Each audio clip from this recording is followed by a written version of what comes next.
AssalamAlaikum wa rahmatullahi wa barakatuh. Welcome to another episode of Permissible Paths. I want to make sure that I have everything up before we start. I don't want you to, I don't know if you want to give salams again or wait. Oh, well, alaikum salam to Allah, barakatuh. Hey, sis. How are you doing? I'm great. Alhamdulillah. How are you? Alhamdulillah, I'm okay. I didn't ask you that before, so I figured we start new. I'm going to ask you again. Yes, mashallah. So, just to go over again, where I originally had seen you from, is Instagram. Seen a post you talking about. First, I love your jobabs. I love your outfits. I'll add that in first. I seen a post you were speaking about brothers in Islam and about them taking responsibility and speaking to other brothers. And just instead of speaking on topics that have already been discussed 1,001 times, let's really address some issues that are sort of almost like a taboo, and aren't really talked about. And so upon seeing that post, I clicked on your profile, you know, the usual things that people do on Instagram. And I was really impressed.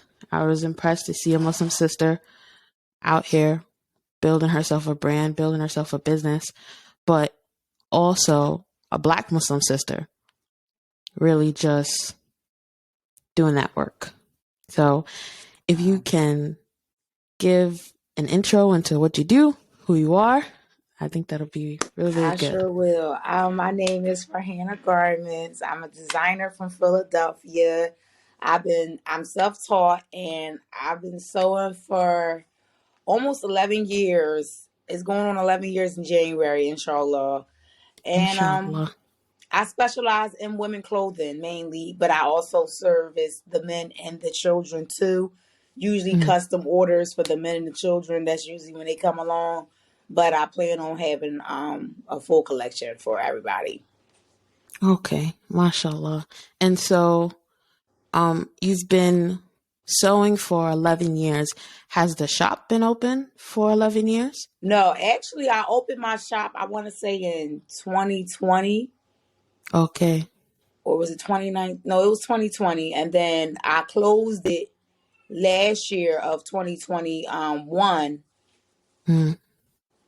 Yeah. And yes. I heard the baby cry and then she was trying to roll off the bed. Okay.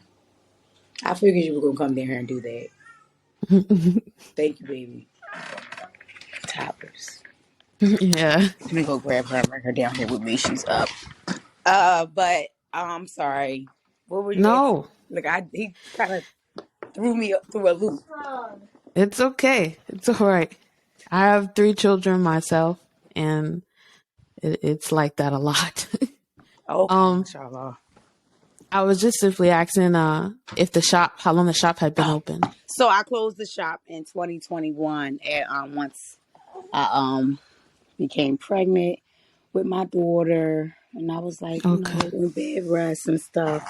So I said, you know what, let me just take a step back and, focus on myself and my family and my finances and things of that nature. Come back, revisit this another time. That's the plan, inshallah. So reopened 2021, and so it's been almost a full year. Yeah. Or would it be okay? This will make a year. I closed it in November of 2021. Okay, mashallah. So I have my notes or my handy dandy notebook of questions. You already stated you've been seamstress for about 11 years. What was it that made you start getting into making your own outfits? Well, as a young adult, a young child, I used to do that anyway. Like, I would take shorts and jeans, cut them up. I would take t-shirts and cut them up. This is what I did in middle school, elementary school, things like that. So I was always like into fashion and being really like trendy and a trendsetter and things like I was always like that growing up as a kid, like literally. I mean, since like 5. Wow. So once I was about 22, 23, I used to model. Mm. And this was before I was actually practicing Islam. So I wasn't like garbed up or anything, but I used to model, and I used to see how the designers used to make the clothes, because I would come to their homes and things for fittings for fashion shows. And I would see them like, sew real quick, something, do this. And I just Yeah. like, this looks so easy. And besides them, that experience, my mother also sewed too. So she used to Okay. make overgarments and lingerie for the community back in the day when she was coming up. So Mm. I seen the sewing in my family. I seen the sewing machines. It was always something I was intrigued and interested in doing since a kid. Okay. Okay. So you can almost say it was in your blood. Nah, I really feel like it's genetics right here. My mother can sew. I have relatives that can sew, like uncles and things like that, but I'm my mom's only child that sew. So, mashallah. Okay. MashaAllah. So from what it sounds like with you saying, you always made your own clothes. Um, you tried to do modeling for a bit. Mm-hmm. Can you talk to me about just a little bit about your background? I know you've already made some statements, but in particular, have you always been trying to be an entrepreneur? Was it something Yes. that you recently just did? Mm-mm. Since I was a kid, I was always about my money. Girl, I used to sell. Alhamdulillah. Girl, I used to paint rubber bands and sell Ah, the rubber bands with nail. I used to paint it with nail polish and try to sell them for 25 cents. I used to collect pretty stones and try to sell them too. I've always had an entrepreneur mindset. And I was a little mm, girl doing this, taking flowers out of yards and selling them to people for a little change so I wow. can go to the store and get snacks. So I always had this entrepreneur ambition. I always been this, oh, let me make this and sell this type of person my whole life. So it was pretty much easy to transition into, I want to open up my own business now. Yeah. Yeah. Yeah, I always wanted my own alhamdulillah. business. Me and my girlfriend, we used to talk about having thrift shops, and we were young, 18, 19, talking like this. Right, right. Did the dream of being an entrepreneur, did it always surround selling clothes? Yeah. Yeah. Okay, Selling so it was clothes, selling food. I okay. always wanted a restaurant, and I always Mm, wanted my own clothing line. okay. I believe you said you're a chef too. Yes, I went to culinary school for I went to the Art Institute of Philadelphia for culinary arts. And I also took Wow. culinary in high school too. So my Oh, last 2 years of high school I took culinary at Simon Gratz. And then I also, once I finished high school, I actually graduated as a mother. And I went, oh, you're pooping. Okay. And I went to the Art Institute of Philadelphia directly after high school. And the whole time while I was there, I was like, oh, I should have went for fashion design. But I oh, was okay. afraid. It was an avenue I always was intrigued in, but I was scared to get into it. Okay. What what was it that you were scared of? Really, it seems like to me in the fashion industry, there is a lot of people that excel, and it don't really be people like us. It don't really be Black Muslim women. It be Right. women of other nationalities, other cultures and races that they usually succeed. So I always felt like it was going to be a waste of time or a waste of money or something. But then, as years went on, I got more courage and I just went forward with it. Alhamdulillah. Alhamdulillah. Alhamdulillah. Um, so if you could touch on, because I remember you did mention that you had before converting, right? Mm-hmm. So you converted to Islam. Since converting to Islam, what has your relationship with Allah been like in terms of deciding I'm gonna be my own businesswoman? When they say when you leave something for the sake of Allah and Allah replaces it with something better than that, that's the truth. Yeah, That's the truth. yeah. Alhamdulillah. I feel like Alhamdulillah. I've always been a very popular person. People always gravitated to me in Jahlil. Mm, And I feel like once I became Muslim and I dedicated myself to pleasing the law and trying to make him the main priority with everything I do, my life has been way better, way better. And of course my relationship is better because I'm Muslim. At one point I was lost in the sauce. I was out here and I was born Muslim. But because my parents didn't really implement the deen in our household as a kid, and they kind of separated when we were really young too. So that kind of had a little damper on, my views on Islam for real, because how my mother and father situation was. So Islam itself has made me a better person, and my relationship with Allah has been way better now than it might have been, a year or 2 or 3 ago. Iman goes up and down, and I struggle sometimes with that, like everybody else does. Everyone else. But right now, I just feel like my relationship with Allah right now is really like where I needed to be at. Alhamdulillah. Alhamdulillah. Through those moments of deciding that you were going to open up your own business, and then you had the ups and downs where you kind of decided, okay, it's time to close shop. How was it then with your relationship with Allah? Do you feel like when I opened was at its strongest? No, I don't feel like my relationship with Allah was as strong when I opened my shop. I know it wasn't. And I feel like that's why I didn't succeed. That's why things went the way they went for my business and everything due to my relationship with Allah. I know that's what it was. I know that's what it was. There's no doubt in my mind about that. That's why I said I'm going to revisit this again, inshallah, because now I feel like I'm where I need to be at religiously. And I feel like if I go about it with how I want to go about it, I feel like Allah will allow me to be successful. Inshallah. But yeah, it definitely wasn't where I wanted to be back then. Okay. Hold on. I got you. Mashallah. You can hold your bottle though, right? Oh, okay. Because you be getting lazy sometimes. Hold on, let me get a pillow prop you up a little bit. Prop it up. Yep, there you go. Mm-hmm.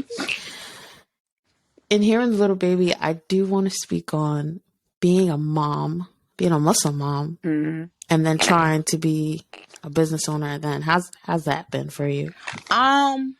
It is a challenge. Her father used to like really be a lot of help at one point, but like now it's not as much. But it's still,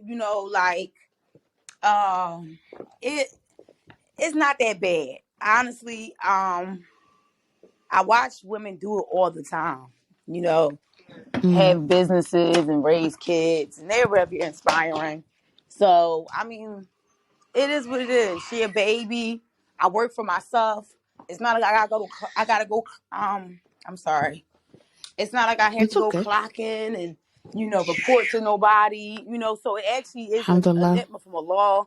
Being an entrepreneur for those reasons alone, especially working from home and things like that. It really it takes a lot off of you because I don't have to rely on no babysitter, no daycares, none of that. Like, and my family supports me like crazy. So, I got them backing me for sure. Alhamdulillah. So it's not hard. It's really, she's a good baby. Alhamdulillah. So she makes it easy. Alhamdulillah. For Allah made it easy. I know a lot of women a lot of mothers, they want to get into being fully supported by their own business. For those reasons that you mentioned. You don't have to clock in. You're not on anybody else's schedule. You're not relying on anyone except Allah. You can dress as you want to dress. You can be in the comfort of your home. You pray when you need to pray. There's no... Oh, you can't pray. You got to wait till your break. Yeah. There's no division. So, alhamdulillah. Can you tell me some popular items you create? I know you said the overgarments are more popular than like your male clothes right now. Well, only because I'm gonna be honest, the men are like on pins and needles waiting for me to drop. Like items so they can buy it. Because when I did start making them things, everybody wanted it. I couldn't supply the demand.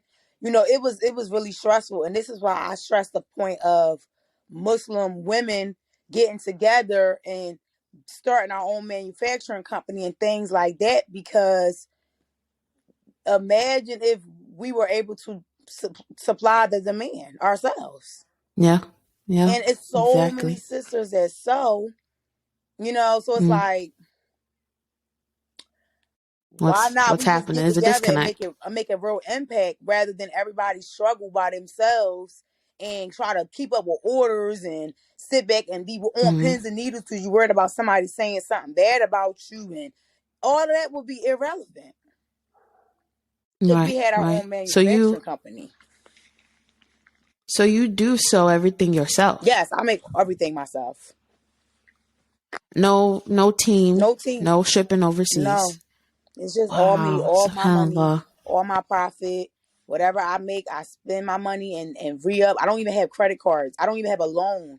I don't have no grants, no nothing. SubhanAllah. I'm doing all this myself. What's a typical number of like orders you get in a month?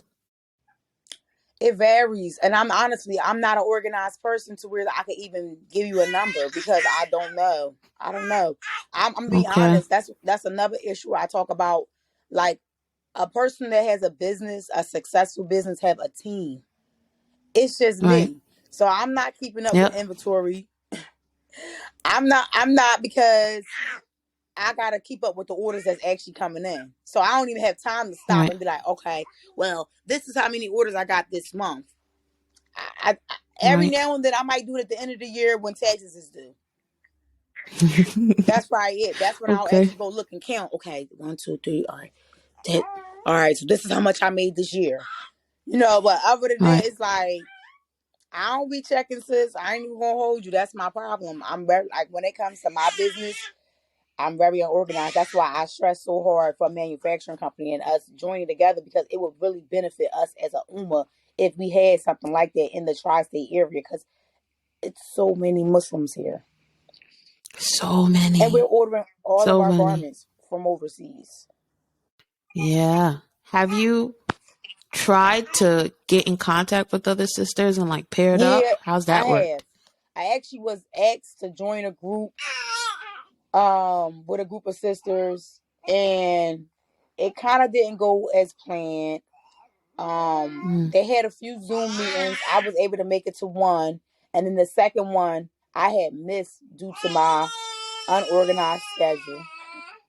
And it just they end up putting me out the group based off of, I guess, me not being able to make it to this meeting. But I was taken away because it was a sister that was in the group who never made none of the meetings, and y'all hasted to kick me out of a group.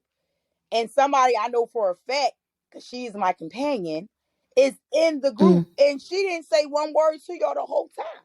So I just was like, mashallah, I guess they, maybe my topics that I talk about on my page and things like that may be too much for them. So they probably don't want me to represent their brand or the idea that they were trying to do. But the sad part about it was, her and I had this conversation years ago about starting a manufacturing company and going overseas and teaching them how to make our things and stuff like that, because her and I both had the same, a lot of customers, not enough help, whatever. But mashallah, I said to myself, I could still do it, with or without them, and that's the plan. So inshallah, you're able to succeed at it. Ameen. I do find that unfortunately a lot of sisters, we'll try to come together, and then at the end of the day, it just 90% fail rate. Yeah, it works for some. It's unfortunate. Mm-hmm. It works for some. People click and link and everything be harmonious. But I just, I was actually upset, because I really wanted to do this, and I felt like this is what I needed, a team. I honestly feel like it was a little biased opinions going on, but Allahu Alam. May Allah allow Mm. them to be successful in their affairs as well. I mean, I mean, I just, I just wish we can come together without it being no people putting their own personal feelings of how they feel about a person or how others feel about a person in front of what's the greater good. And the greater good would mm, have been for us to be joined together and actually handle that task to show the sisters that we right, could do that. But mashallah. right. Um, can you? I know you said basically you're not the most organized Mm-hmm. individual. Can you give an idea to people who may be listening or watching what they could probably make? Because alhamdulillah, you are able to support yourself. You don't have to go and work a 9 to 5. Mm-hmm. So can you give a little bit of an estimate? Oh, well, basically, you can bring in a seamstress and someone for Mm, yourself full time. You can make at least, you can definitely make $100,000 a year. alhamdulillah. You could Alhamdulillah. definitely make that. Um, It's all about budgeting your money and staying consistent and paying attention to what's in and what's the trends at the time too. A lot of people aren't really like social media savvy, so they're not really paying attention to the mhm, algorithm either, and paying attention to your followers and what your followers like. But mm, a good 100, yeah, 6 figures, yeah, you can make that for sure if you have the okay. proper team in place and strategy. In your year of reopening, um, have you been able to successfully hit that number, or you're still working towards that? Um, hmm, I've hit that number before. Okay. Hmm. Okay. So it's just a rinse and repeat for you right Yeah, now. I've hit that number before, but And you can make that much and then turn around and don't get nothing the next year. It's very a high and low it varies. situation where one minute I might not have to work a 9 to 5, next minute I feel like I do. It Right. fluctuates. Right. Has it ever gotten to a point where or rather I should say when it's gotten to that point where you're considering going back to a 9 to 5, what are some of the things that you're feeling, and how do you Um, go, no, I'm going to stick with this? well, I had that feeling actually like maybe towards the end of my pregnancy with her. I kind of was like, oh, I want to do something. I got my CDL.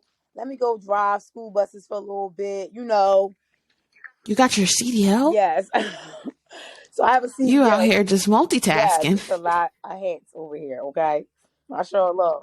So I had my CDL Alhamdulillah. and I drove the school bus for a little bit. Just because I wanted some extra money because around this time of year it actually gets slow for the Mm, Muslim sisters. Because our style is more popular when it's nice out. People they're more mm-hmm. eager to buy garments when the weather is at its best. When it starts getting cold, they're not buying that many garments. People are in the They're in the house. house. They're not I'm in the going house. places. They're very like, okay, we'll wait till the spring. We're gonna wait till Ramadan.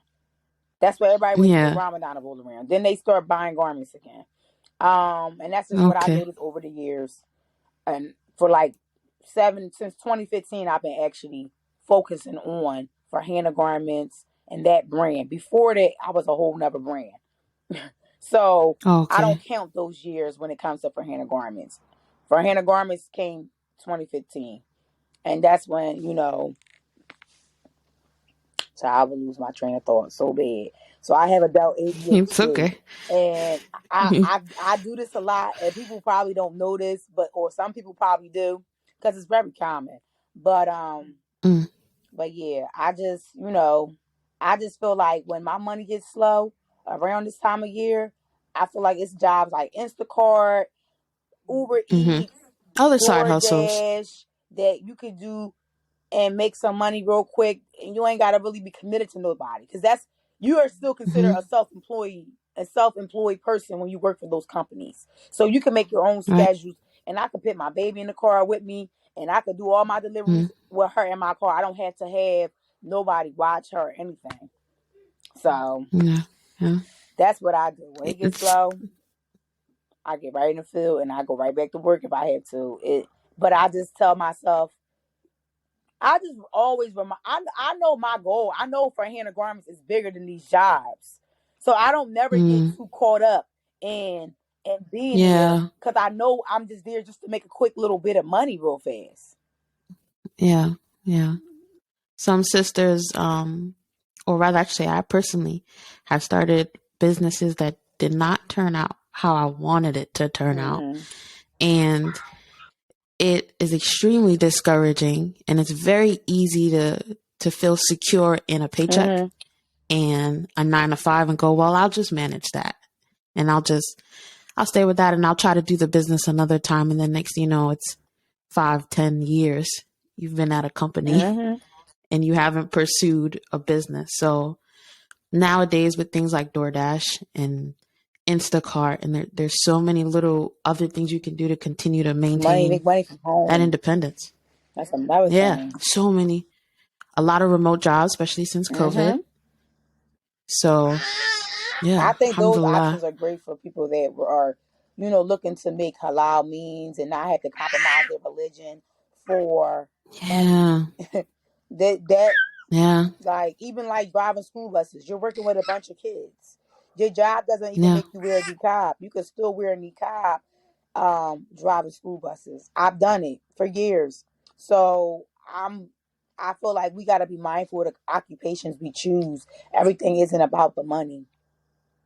yeah. That's a big, big topic that unfortunately is not discussed often enough. Which is Mm-mm. there are permissible ways to make money. You Mm-mm. don't have to go with this either because you can't find a job or because it's making you a lot of money right now in that moment. Mm-hmm.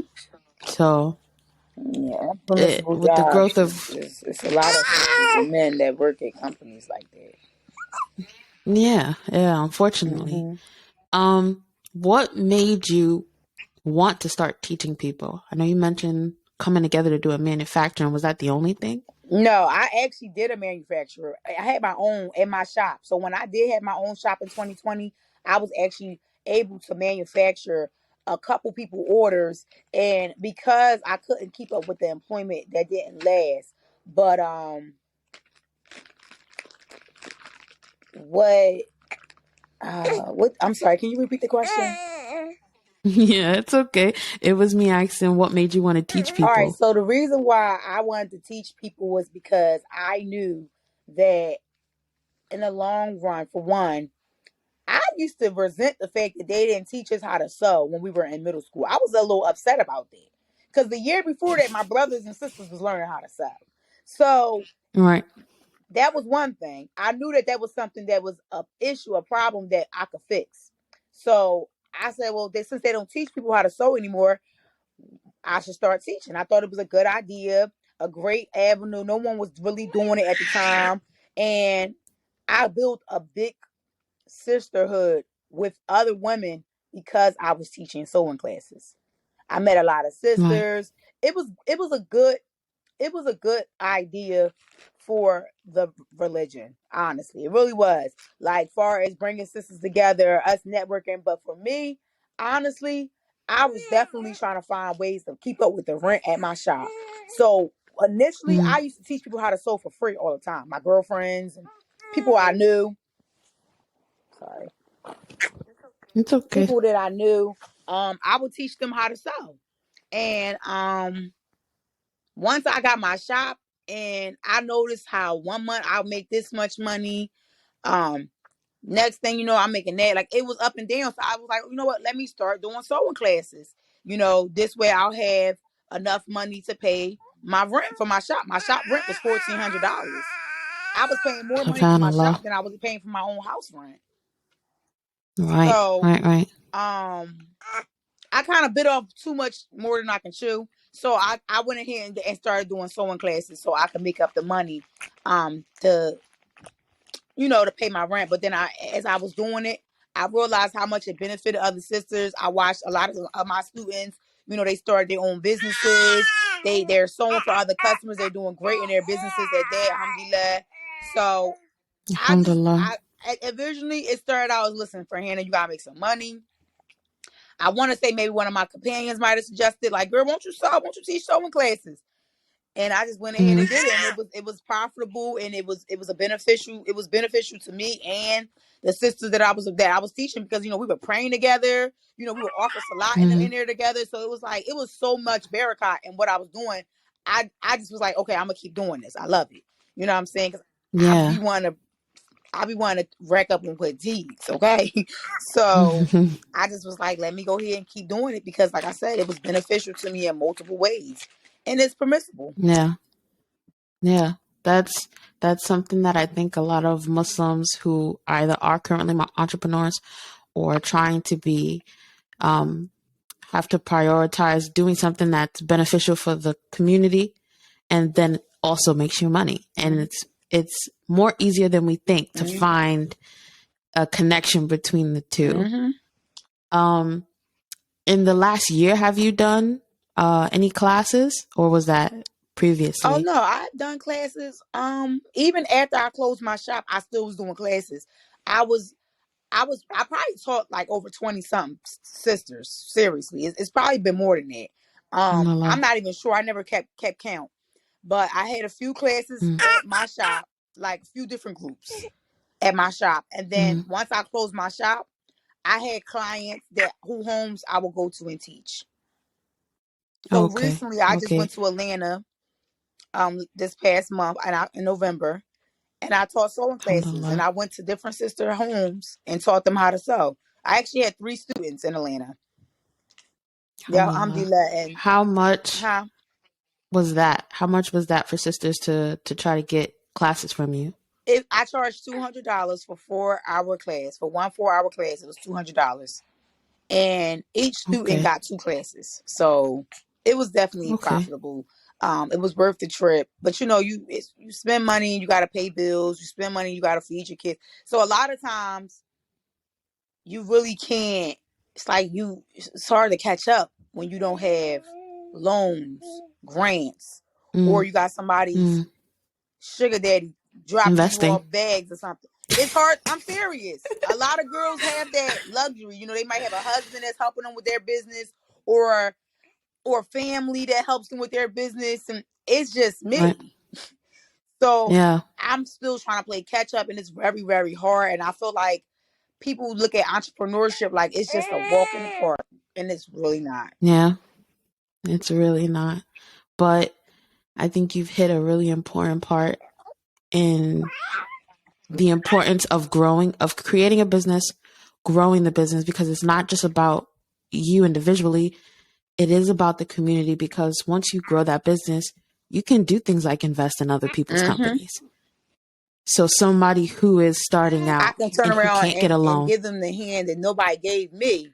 You know what I'm saying? Exactly. And be like, listen, sis, here, this is what you gotta do. Da, da, da, da, da, da. Yeah. And you can do things like become partners with people and help them get access to that capital that a lot of us don't have access to. Yeah, because they got a lot of grants going on out here. I just filed my taxes for 2021. And I was like, so much was going on that I was just so distracted that I wasn't able to handle my own business. And now that I filed my taxes for 2020 and 2021, I can go ahead and be like, all right, let me go apply for this grant. Because now they can see that, okay, she's a business. She actually filing her taxes. She's trying to stay afloat. But these are things that we had to learn as business owners. Like, nobody taught us this stuff. Exactly. So the knowledge wasn't out there, but alhamdulillah, technology. More people are trying to teach us how to grow, how to start a business. Yeah. So alhamdulillah. I forgot the original question I was gonna ask, so I'm gonna skip to the next one. So with this, you said you've been able to support yourself, alhamdulillah. What are your thoughts on, you kind of hit the point already of Muslims needing to learn a skill and then bring it back to the community. Yes. So that it's the only way we can survive out here, honestly, because our employers that aren't Muslim, Mm. they don't care about us. No. All they're worried about is their business. That's it. If Yep. we were to come together and start our own businesses and work for our own people, you know what I'm saying? Our Mm. own community, It'd be it would be powerful. beautiful. Yeah. It would be And beautiful. But everybody has this issue with superiority. Everybody has this mm. issue with, this Indian chief type of mentality. Everybody can't be the chief. Mm. And everybody is not supposed to be an Indian. And I feel like once Yeah. we learn how to play the role that we need to play in order for us as a community to get where we need to be, we're gonna always have these type of issues where we have to turn to Yeah. the disbelievers and work for them and Mm. come out our hijabs. Because I see sisters do it all the time, and I'm not trying to throw no shade, but I see a lot of women get jobs, whether it's at Mm. McDonald's, whether it's Mm. at a hospital, whether it's at, Mm. I'm trying to think of places where I know they don't want you to wear your hijab to work. And Restaurants, hospitals, yeah. these type of places, Factory jobs. factory jobs, they want us to come out of our hijabs. Mm-hmm. SEPTA bus drivers, I work for them. Mm.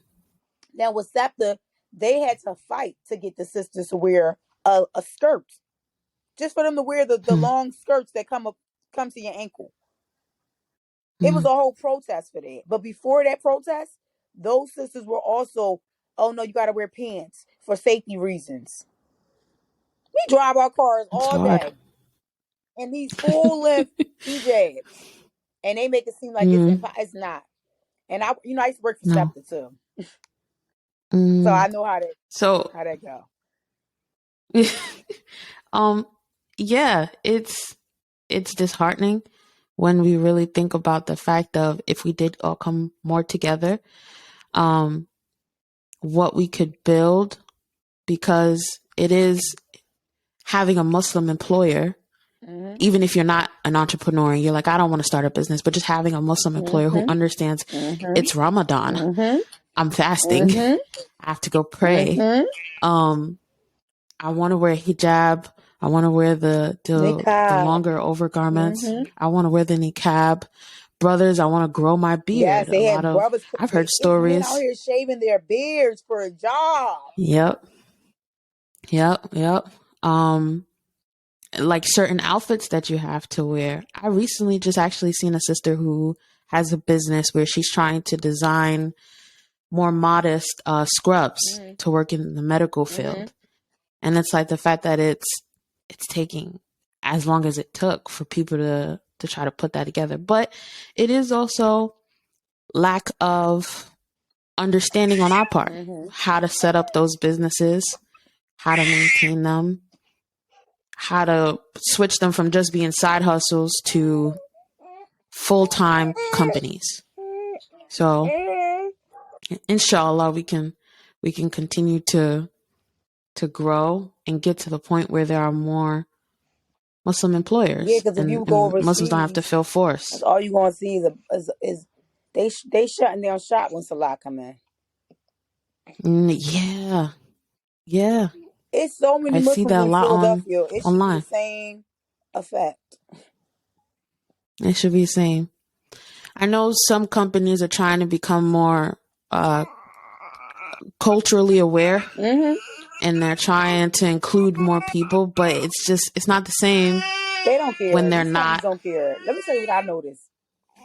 When I Mm. worked at SEPTA, right, we was allowed to Mm. wear we could, as long as it didn't cover our shoes, we were fine, basically. Mm. So that was cool. Okay, right above my feet, that's fine. My ankles is covered. Okay, cool. But when Salah come in and you ride up and down the street, you can't pull that bus over and pray. Mm-hmm. Mm-hmm. You know what I'm saying? When you a niqab, you can't go to work in your niqab. No. But as soon as COVID came, everybody that was driving that bus was wearing a mask, right? Oh, okay.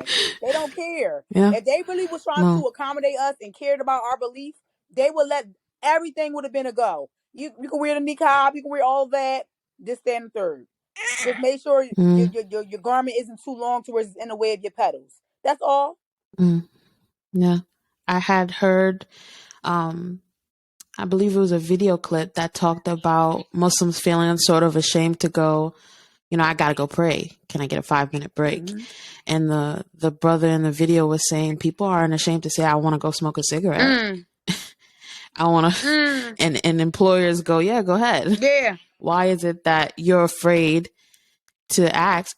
I have to go do what I believe in, That's it's because the people they're talking to. Yeah.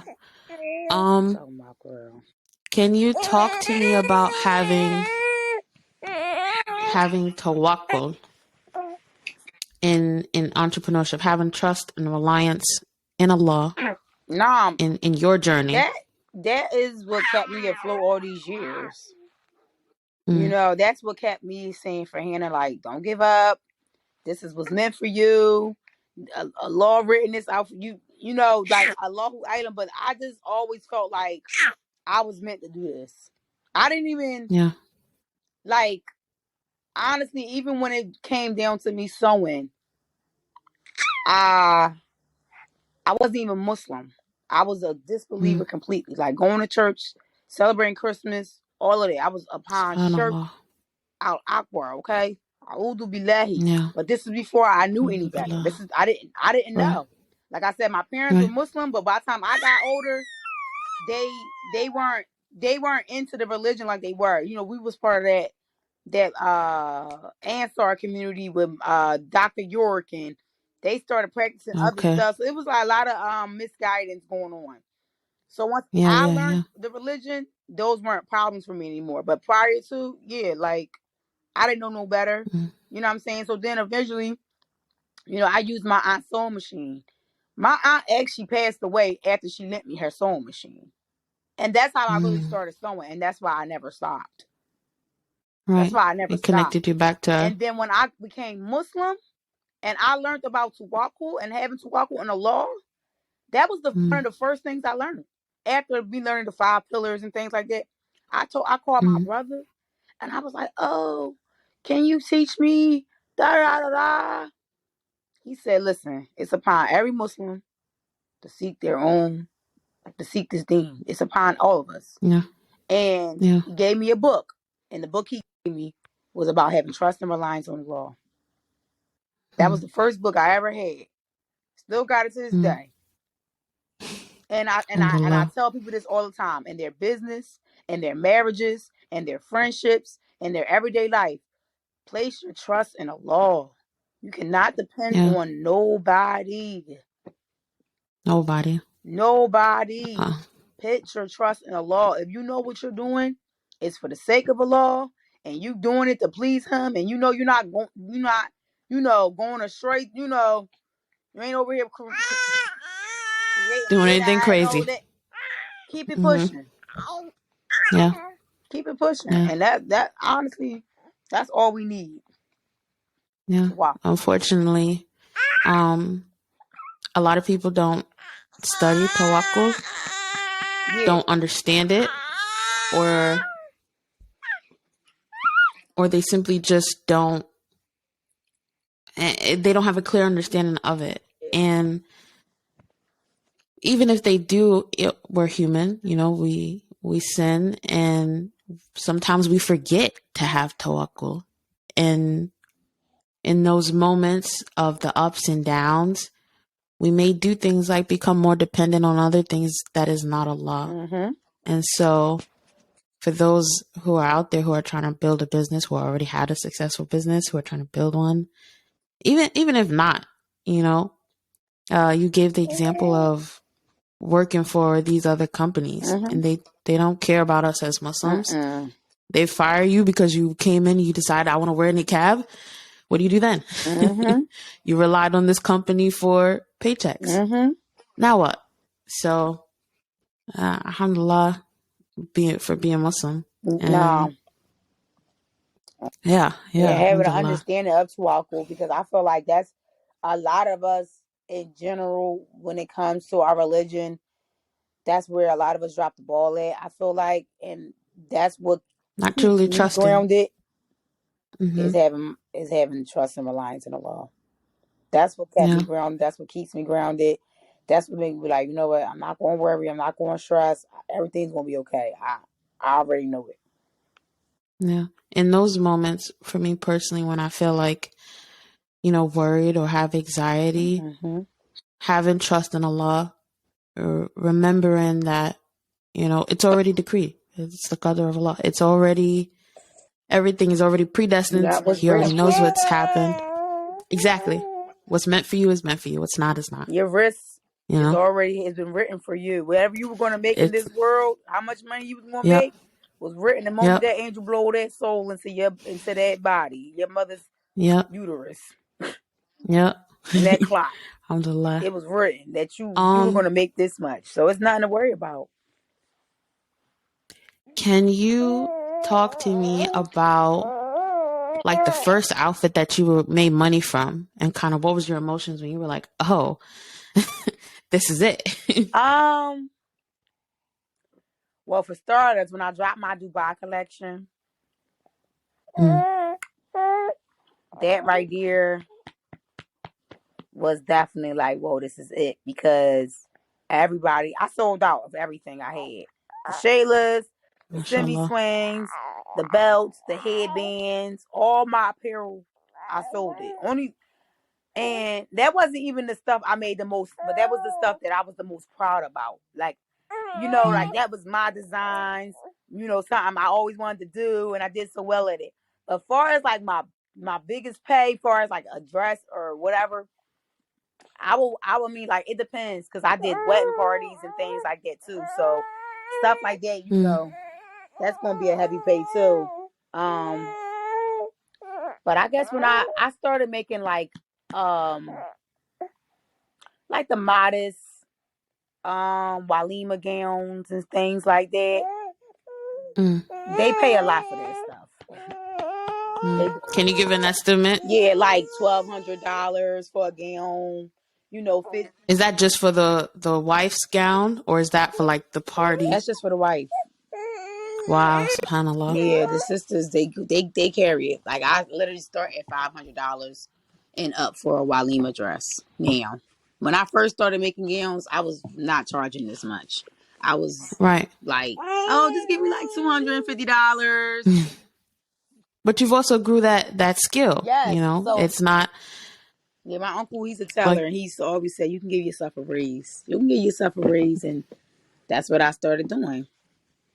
Giving myself a raise alhamdulillah. every year. When I first started making gowns, up until now, I just every year I go up $100 or something.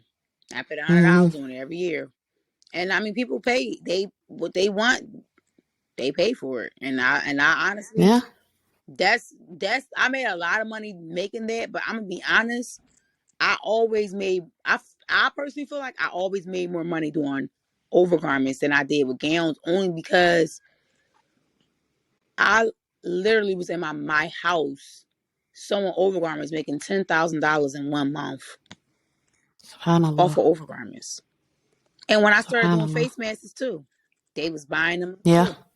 As soon as Yeah. COVID started, I actually got fired right before COVID started that year from SEPTA. Ah, Yep, I got fired, subhanallah. and I just started making overgarments really, really like consistently out of my house. And I would actually have people come to my home and pick them up and try it on. And I would cut it in hammocks to their length. I turned my house into a store. Was it in that moment of getting fired that you've made like some of your highest amounts? Mm-hmm. I knew not to ever go back after that. Because when I was working with Yeah. SEPTA, I wasn't making 6 figures a year. Right. You see what I'm saying? Right. Like, and that's why I say and they actually fired me. They fired me. I actually had my son with me that day. I went to work with my son. I had to drop him off at school. And the route that I was on dropped him off at the corner of his school. So I would bring him with me to work, and then take, when I get on the bus route, I would let him get off the bus and cross the street and go to school while I'm working. And these are, some of the struggles I went through as a single mother that I elaborated on one of my lives.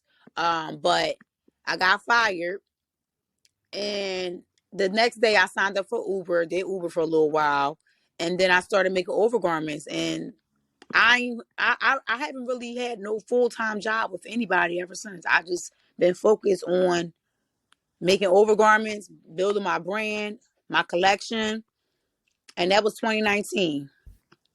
So since 2019, I've basically been self-employed and trying to just brand my own brand and take things to the next level. But see, again, that trust in Allah. Nah. You didn't expect to get fired. that was some of the highest amounts that you've made in that moment of where people would go into great despair. Yes. People looked at that job like, oh, you work for SEPTA. Oh, you up. You. No, nope. I'm not. I'm depressed. Nope. I don't like this job. I'm gaining weight. I got blisters on my feet. Like, yep. No, I don't like. Nope. I never wanted to work here. That's how I used to be. I used to literally, actually, I only applied for SEPTA because my mother wanted me to work for SEPTA. My mom kept saying, oh, won't you go to SEPTA? That's a good. See, sometimes, my family is full of people that work. So majority of them they're not entrepreneurs. My mom is capable of being one, but she chooses to work too. But so that's what they wanted for me. They wanted to see me take my CDL and go to the company where I could be making the most money. Because SEPTA employees do make 6 figures. Some of them do. You be working every day, all night. Yeah.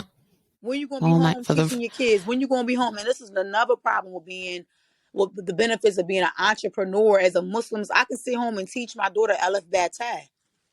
Yeah. I can sit home and teach my daughters to say Alhamdulillah, Bismillah, and how to pray. I can sit home and teach my kids. When you have a career and you work like SEPTA and they got you working at 12 o'clock at night, 2 o'clock in the morning, you watching the sun come up, you at work while Fajr is coming in. Yeah, I'm cool. I don't want that for us. I don't think that's... You're extremely people limited. Look at it like, I'm up, I got good benefits and all. But look what you compromising. Your deen. Your deen. Exactly. The whole way through. And then you're interacting with men, and then the men, like, it's a mess. When you got fired and you decided, I'm going to keep going with my business, those people in your life that were like, go get a job. This is a good job. Try to continue to look for a job. How did they react to, I'm not going to continue to look for, to continue being an employee? I'm going to be honest. My mom, she started working with me. When I got fired from SEPTA, my mom come to my house, and while I was in there making garments, she was hemming them. And that's just what she supported me. She supported my decision to not want to go back to work and just keep making overgarments and face masks and all of that. Because that's what I was doing. I was making overgarments and face masks because, for one, it was COVID. I knew people were going to need face masks. I'm smart.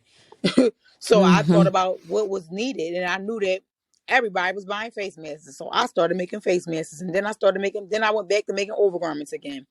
Because sadly, sometimes making overgarments can be a little overwhelming. Because we deal with a lot of Muslim women, and we are very neglected. We are abused. We are mistreated. We have a lot of commodities that we deal with. So as a business person and you dealing with Muslim women on the regular, just imagine the type of, personalities. Different personalities and things I encounter. And it was points where in my career where I was like, I'm not making overgarments again, because it just was like, we could be harsh on one another sometimes. Yeah, it's unfortunate, especially when Islam it taught us how to be as Muslims in terms of our manners and how we're taught to each other. And unfortunately, I won't even say new converts, those who've been Muslim for a very long time, and they're still struggling with just manners in a conversation. Can you talk about what the process is like when someone says, hey, come out to my house and make an outfit for me? How does that work? I've had people do that. But I never Mm-hmm. like. Usually, when I come out to somebody's house, I'm teaching them how to sew, Okay. or I'm doing a fitting. But Okay. most of the time, people come to me for fittings and things like that, or to make something. If I got like a garment they want me to make or something, they come to my house. They'll come to my house and Okay. or my shop and sit and they'll wait and we'll talk and have great conversations. I feel like a lot of times I'm a therapist.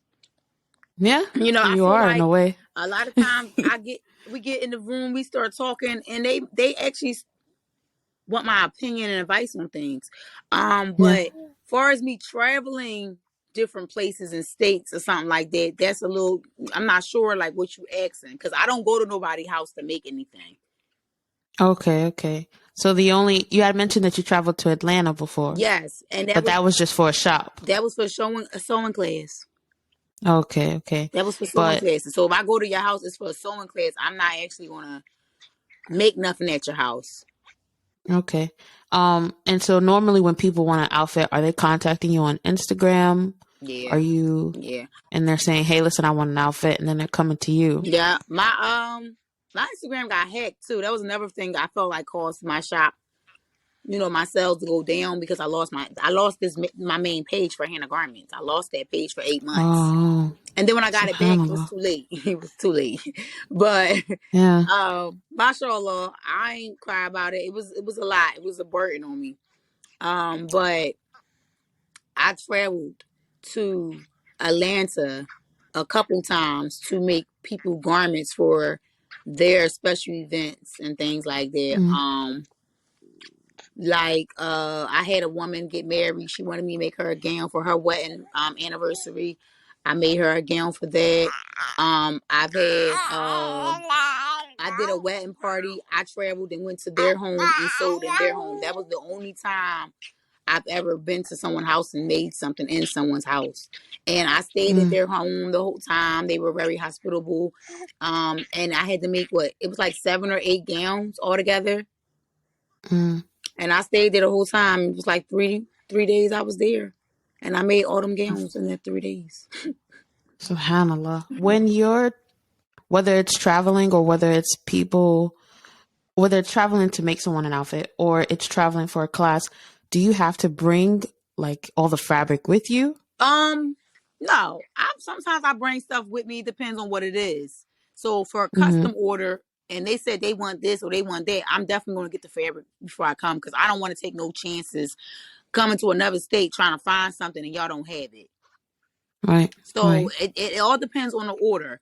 If they get something basic, overgarment, something regular, I know where to go to get it in the state. I had already did my research. I Googled Okay. everything. Fabric stores in this area, masjids in this area, and I find out, okay, this is where it's at. Wherever I travel, that's where I'm going. Okay. So to source your stuff, you always go to a fabric store. Yeah, Have you ever ordered like in bulk online? yeah, I do. Okay. But what I do is I suggest for everybody to do is request a swatch so you can see what it look like Mm. before you buy the big bulk. Okay. So that's an option, like a sample, Mm-hmm. basically. It's an option on the website. You can pick a little swatch. That's what it's called. Yeah. And you can Mm. get the material and you can see what it feel like and everything before you buy 200 yards of it. Do you know off the top of your head a website that someone could try to go to? I think one is called Fabric Wholesale USA or Fabric Wholesale. Okay. FabricWholesale.com. Okay. Now you said you don't have a physical store right now, right? Or Yeah, you so I'm do? just online based right now. Basically Okay. Instagram. Everything's at home. Mm-hmm. So I do shipping And do only. you often wholesale fabric to your house? Oh, yeah. Yeah, I get it shipped to me. Okay. Mm-hmm. Or Okay. wherever I'm at. Or you got places where you can actually go to and pick it up. Okay. Alhamdulillah. Alhamdulillah. So I think you have around 14K followers on social media. Almost 15. Alhamdulillah. Alhamdulillah. And you did mention that you got hacked before. Mm. So We'll can get you that back. talk about like, when did you realize the importance behind having an online presence? Oh, I always knew. Because before I was Farhaanah Garments, I was on Instagram and I was popular before that. Like, so Right. you remember I told you I wasn't always a practicing Muslim. Yeah. So I probably got on Instagram when I started modeling, and then I had a really big page then, so I had a whole lot of followers. So I already knew pretty much how IG operated. I had an idea how it operated. So once I got on this platform Farhaanah Garments and my page was hacked, girl, that was devastating. SubhanAllah. My page got hacked in June of 2021. And I want to say June. Yeah, it was June 2021. My page was hacked. It was hacked from June to November. And Do you I know kept what caused emailing the hack? Instagram. I kept like, what's wrong? It's all about you gotta really pay attention to your followers and what they like. Right. I mean, to get to 14K, you know, that's not a Posting. steep number for a lot of people. Yeah, I just kept posting, So, and I used to, you know what else I tell people to do? Comment a lot under other people's posts. yeah, engage with other people. That's really important. Pay for yes, be very engaging. Pay for promo. Instagram has promo. People do promos. I did that a lot too. I probably spent so much money on advertisement alone. Ah, okay. Now, when you say Yeah, promo, do you mean that's paying other right there. people? Do you mean paying other people, or It's do you options. mean? People, you got people you can pay. No, I mean both. You can pay other people, and you can pay right through Instagram too. Okay, so And you went Instagram about will them have your both. page. Okay. I did both. I used to Okay. pay for promo on Instagram, and I used to pay for people to promote my page too. Like I was like, okay, somebody might say they doing promo, and I pay them the little $50, whatever they charge, $200. Some people charge $300, $400, $500, $600 just to promote your business. And then sometimes it's a success, and sometimes it isn't. I say be mindful who you pay for promo for, because certain people don't even have the type of clientele you want to even engage with. So why pay them to Yeah. promote your stuff? Yeah. Really understanding who Like, you're going to. Yeah. you gotta really It's think it out. It's important. a lot with, yeah, it's But in very a way, important. But that's how. it was you reinvesting in yourself. Mm-hmm. It's So, an investment, and hmm it's a good investment. I've done it, and I've seen great results from it. do you still currently do it, or by now it's No, kind of just I on its haven't. own? Last time I paid somebody to do promo was when I was selling my Yoni products, and I did Okay. good with that too. But that was like Okay. a year ago, maybe. Okay. Alhamdulillah. Um, and so you did promo, and then Mm-hmm. you did Instagram ads. Are you only on Instagram? Is that the only place you focused on growing? Yeah, I really just started doing TikTok a few months Okay. ago. I be on Facebook. My Facebook is connected, but I don't really be. It's just whatever I post on Instagram is gonna go to Facebook because they connected. Mm, But I don't really be on Facebook like that. I really just really be focused on Instagram because that's where my majority of my followers are at, and that's where I make majority mm. of my money. So you would say definitely majority of your money comes from people finding you on Instagram. Yes, without a doubt. Okay. Even when I got my Do page you? back after it being hacked for so many months, it was so Mm-hmm, many people in my DMs trying to rent my shop out for private events. Trying to come past and buy things. They couldn't find my shop because I was in a building, which was kind of like a maze. mm, It was definitely like, wow, I lost out yeah. on a lot of money. Do you know what caused the hack? Um, I believe that someone I was following posted something on their page about free Quran classes.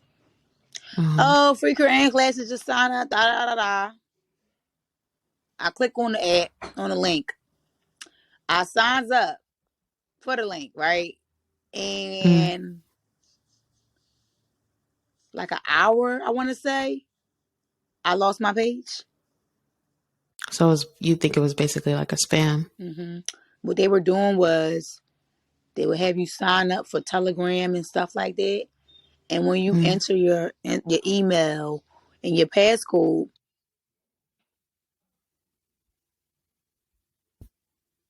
Oh, hello? The sound went out for you.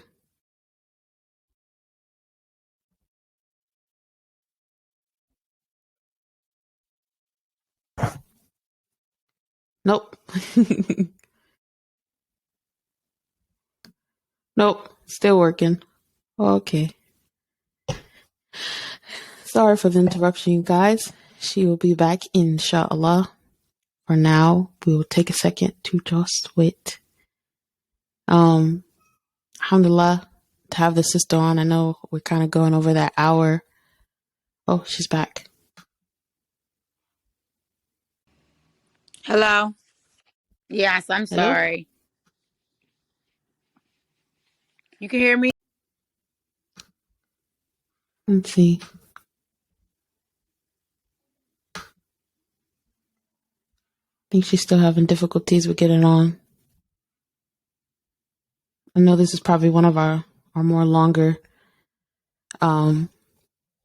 podcasts, but inshallah you guys are getting benefits from it. And while she's gone, we'll just take a second to speak on some of the things she mentioned of, us as Muslims needing to come together and build more businesses for us, by us. Unfortunately, it's not something that we actively do. It's not something it is now becoming something that we talk about, but inshallah we can continue to grow. Let's see. Hello. AssalamAlaikum. Wa-alaikum assalam. My fault. Somebody called. Let me put my phone. No, it's okay. I should have put my phone on Do Not Disturb. So can't nobody get through. Let me do that real fast. So that way can't nobody call me. Alhamdulillah, you were able to come back. Alhamdulillah. So can you talk to me about, I know you mentioned it briefly a bit in the beginning. What's the dream for Farhaanah's garments? What's the goal? To be a world known designer. To have shops in multiple states in the United States, of course, and then eventually other countries one day. To have a school for the youth, teaching them how to sew. My own manufacturing company. I want a lot. Yeah. I want a lot. I do. But I feel like everything I want is going to benefit us as a community. So why not go for that? I always wanted to be a teacher, by the way. So at least when I was a kid, I used to say that I want to be a teacher. I would love to have a school. I would love to have my own school, my own restaurant, and my own shops. Multiple streams of and the income. manufacturing company. There you go. Inshallah. Inshallah. May Allah bless you with all that. Ameen. So, there are multiple garment shops, always opening, always closing. How has that been, or rather, have you ever been discouraged when you see all these different shops, when you go through your struggles? No, I don't. Cause they don't make stuff like I make my stuff. I feel like I'm different. I feel like my stuff is just different, and it caters to a certain group of people. And I feel like the people I cater to are the Muslim women that want to dress like Muslim women. So I have my own clientele, my own lane. So I don't be worried about what the next sister got going on or what she doing, because like we stated before, we place our tawakul on the law, and not only that, what's for me is not going to pass me. So I'm never discouraged about what I see another person do. Now I might sit back and wonder like, damn, how she do that? I might sit back and wonder like, damn, who she know? Like who I need to get down with. I might think that might cross my mind, but I'm never going to be discouraged. If anything, I'm going to want to network with you because I see you doing your thing. I'm going to want to network. Just that simple. I know a lot of not just sisters but brothers get discouraged. You know, somebody else is doing the same exact thing you're doing. They're in the same lane, and it can obviously feel like maybe this isn't right, especially if they're bigger than you. It can feel extremely discouraging, but those are those moments that you should be thinking, how do I network with you? Can I grow with you? You know, the reason why people buy from you is not the reason why people buy from someone else. I had my own clientele. I had my own people that shop with me, just like everybody else do. It is so many sisters out here. Yeah, there's enough money to go around. Plenty. Yeah. Alhamdulillah. So can you speak more on why it was important for you to really focus on providing outfits for Muslim women? Well, originally when I first took my Shahada, my sister gave me overgarment. Then eventually I was like, oh, let me make my own. I feel like me selling overgarments is definitely a must because the style, like for example, I remember buying garments or getting garments from stores and they all fall apart. Or you especially the ones from overseas. I'm sorry, I'm not trying to make, but I don't like the quality of their garments. I feel like it's not durable enough for these streets. They're for somebody with hotter weather, it's thinner. You know, their materials don't even go with our seasons. So that right there was one reason. You know, I couldn't really find what I wanted and what I really liked, especially when it get cold. Not only that, it's like what I wanted to say. Gosh, you wanted to know. Repeat your question for me one more time. It was just me asking, why did you decide to focus on providing outfits to Muslim women? For one, I'm Muslim, right? I need to wear them. My kids need to wear them. And when originally when I started, I was making them for me and my kids, my family and friends, people I knew around the neighborhood. Then people started to see me in my garments and was like, oh, they look nice.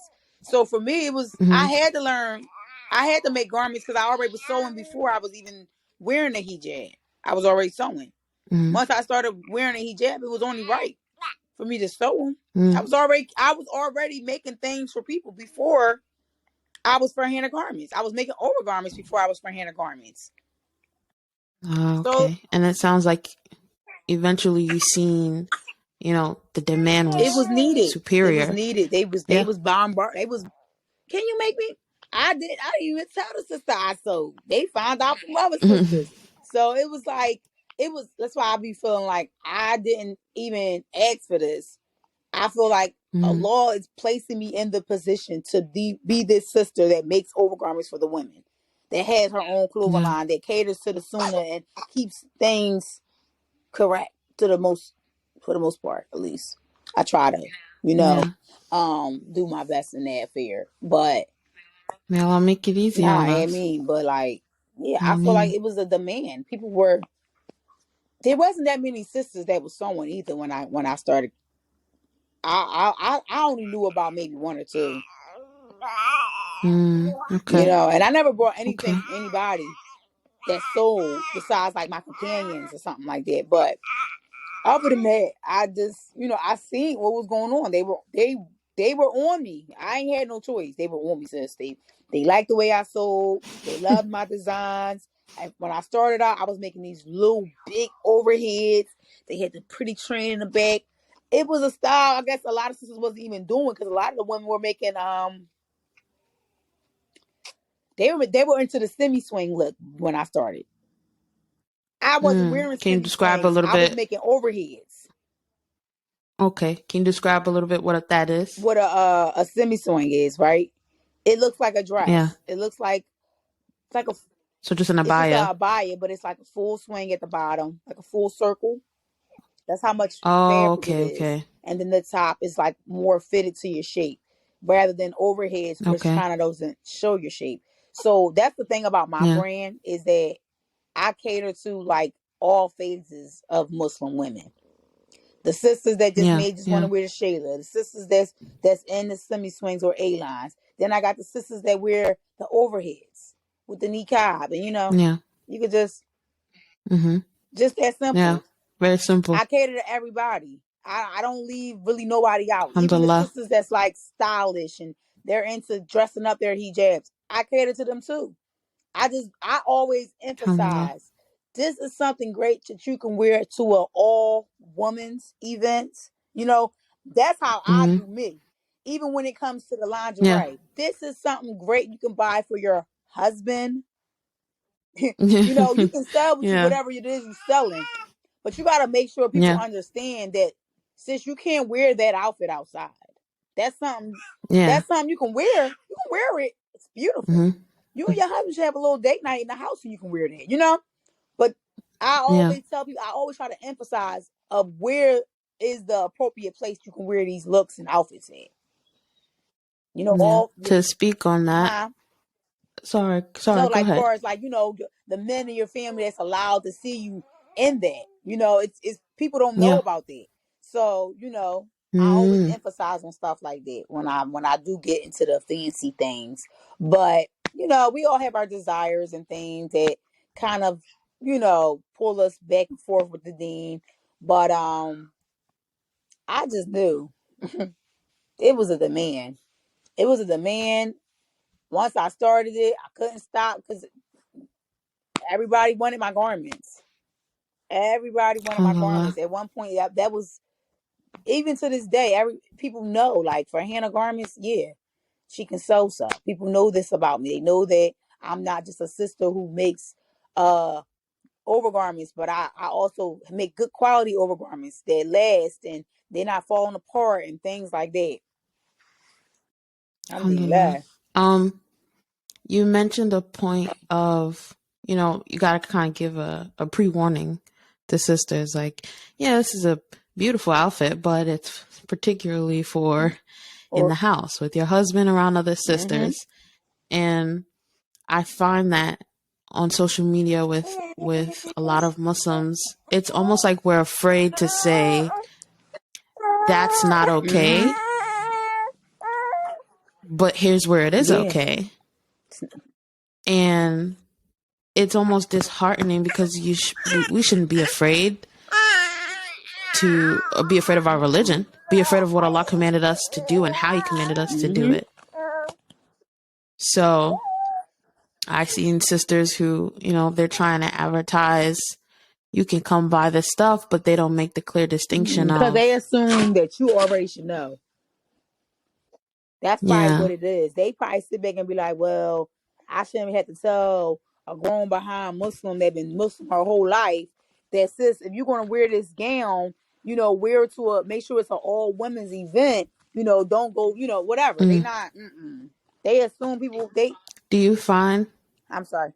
do you find a lot of newly Muslims come to you looking for advice on how to properly dress? I get all kinds of sisters.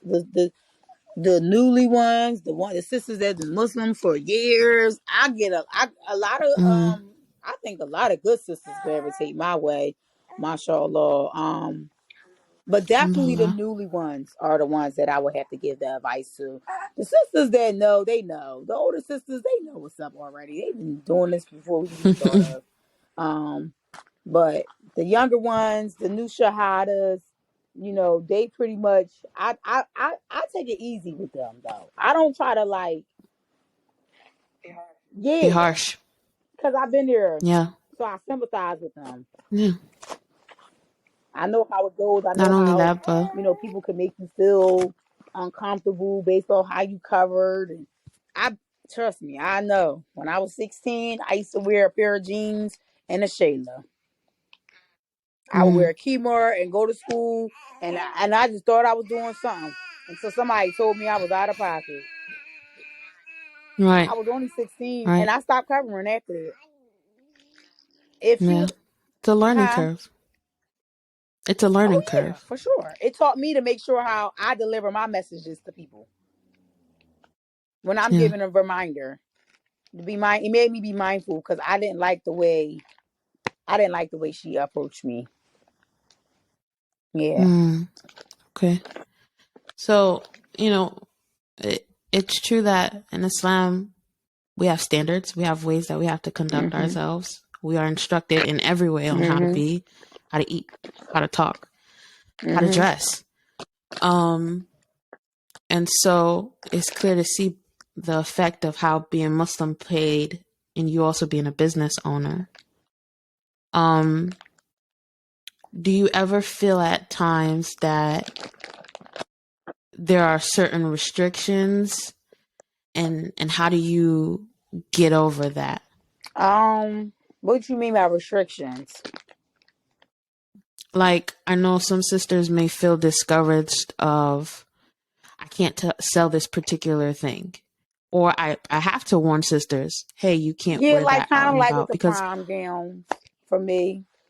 mm-hmm, That would be the one thing that I sell that I know people probably like, like they don't like that.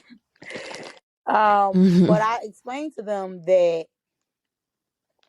these women are going to buy the garment for the prom regardless. mm, The Muslim sister that went on prom with her husband, because I've done this. I've actually made a prom gown for a sister who was going on prom with her husband. mm, And mm, even though I'm not familiar on the rulings and things when it comes to prom and all of that, which I should be, but that's one thing that's kind of been hard for me. Like, so mm, I try to promote more so of the Muslim women, Walima gowns and things like that. But we in America, and this is what Americans do. They go on proms every year, mm, and they spend thousands of dollars with the Kafirs. The mm, Muslims might as well come over here and spend the money with another Muslim. I'm just saying mm, they going to spend the money anyway. So, mm. but that's been a real big, like I know it's something that's I don't know how to get around that. Like I don't know what way I can go about that to where I'm not being displeasing to my Lord. I really don't. I don't know other than just not Yeah. doing it. So it's been a It can challenge. Yeah, it can be hard in all different types of Mhm. businesses because we do have to follow what we're commanded to do, and it can feel sort of like we're more Mhm. regulated. But I think if we kind of look at the glass half full instead of half empty, of look at everything else you Yeah. can do, Yeah. you That's know, true. instead of what you can't Right. do. So, inshallah. Yeah. Um, can you talk to the whether brother or sister who want to grow their business or their social media profile, and they kind of feel like I can't Mhm. do it, or there's people already out there doing it. You know, it's already oversaturated, so I might as well just stick to my 9 to 5. Basically, I say can my you whole talk to thing them? is it is so many people in this world, and it's Mm, much more money than it is people. I'm just keeping it a being, right? So mm, why worry about what the next person doing when it's all of these people out here that could potentially be your customer? Whatever it is you want to do, you want to be a mechanic, you want to go start driving trucks, you want to cut hair or something. These are all jobs that are permissible and that doesn't really restrict you from worshiping your Lord or nothing. You know, you can braid hair. This is what I say. I get their fear of, oh, everybody's doing this. Everybody, I understand it because to me, everybody sews and make overgarments, right? It's the same thing. That's the same thing these cappers or these people in Jalo say about the rap industry. Everybody raps, but you still see people coming out being a rapper. Don't worry about what the next person doing. Worry about what you doing. Focus on your plan and you're executing it. That's it. And stay consistent. If you get caught up into what the next people are doing, you really, really will be hindering your own career. Like, especially just start your own business. Just start your own business. I feel like we sit around and compete so much that nobody is really listen. If you want to start your own business, do it because it's something you want to do. Let's start there. Not because it's a trend on social media, not because you see everybody else doing it. Do it because you want to do it for the sake of Allah. You want to find some halal means. You want to find something to do to keep you home with your children. Do it. And make sure your intentions are good and sincere, and you won't have to worry about none of that. What everybody else got going on, or what everybody else is doing, it won't even matter to you because you're doing something for the sake of Allah. So just make sure your intentions isn't to be somebody popular on social media or anything like that. Make sure your intentions is to service your community with garments because it's needed. It's needed. Yeah, it's a big thing. Intentions and sincerity. And being an entrepreneur is needed in our community too. We really have to get into that because we cannot think that we're going to be successful in our marriages, our families, or anything, dedicating our time more to our employer than we do to our own families. Yeah.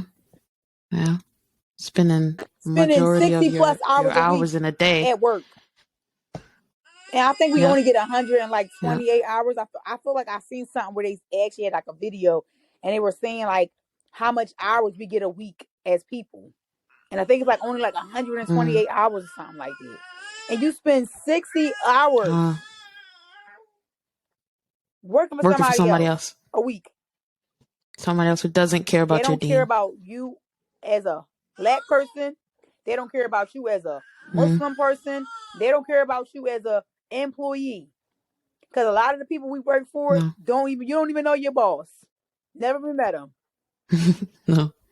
At least if you work for a Muslim company or you decide to start your own company, you ain't got to worry about none of that.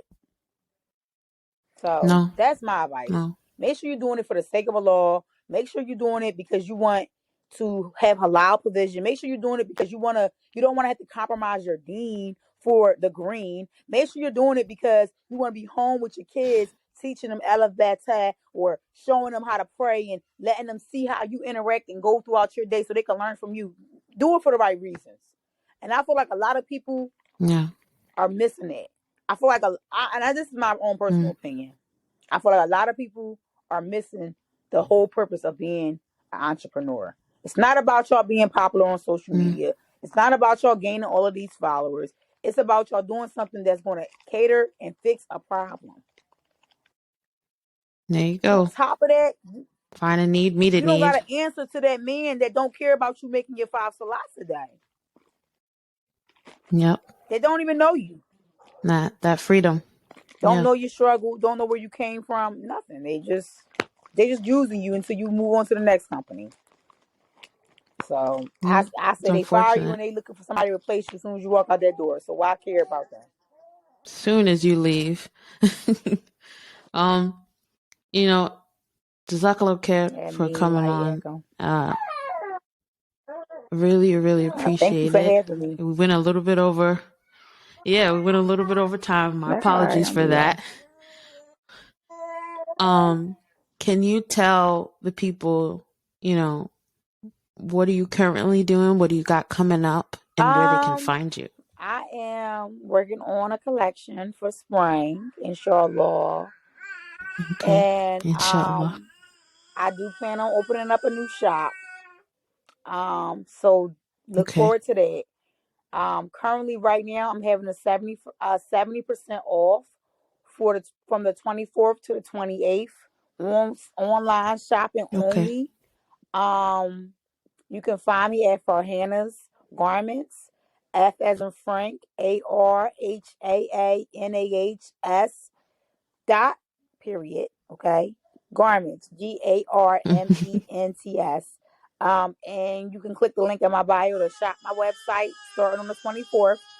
And um, I'm located in Philadelphia, but I travel state to state wherever I'm needed. That's where I'm at. So that's what I got going on. Alhamdulillah. I'm just trying to focus on getting my brand together, put something together for the spring, Mm. and do my little 1-2. That's it. That's what I do. May Allah continue to grow your Amen. success Amen. and, get you to all those goals that you're trying to Nah, hit. it's a mission, but inshallah I'll get there. Thank you so much for having me, though, sis. I really appreciate it. It's no problem. Alhamdulillah. Alhamdulillah. Wa Assalamu alaikum alaikum. assalam wa rahmatullahi wa barakatuh.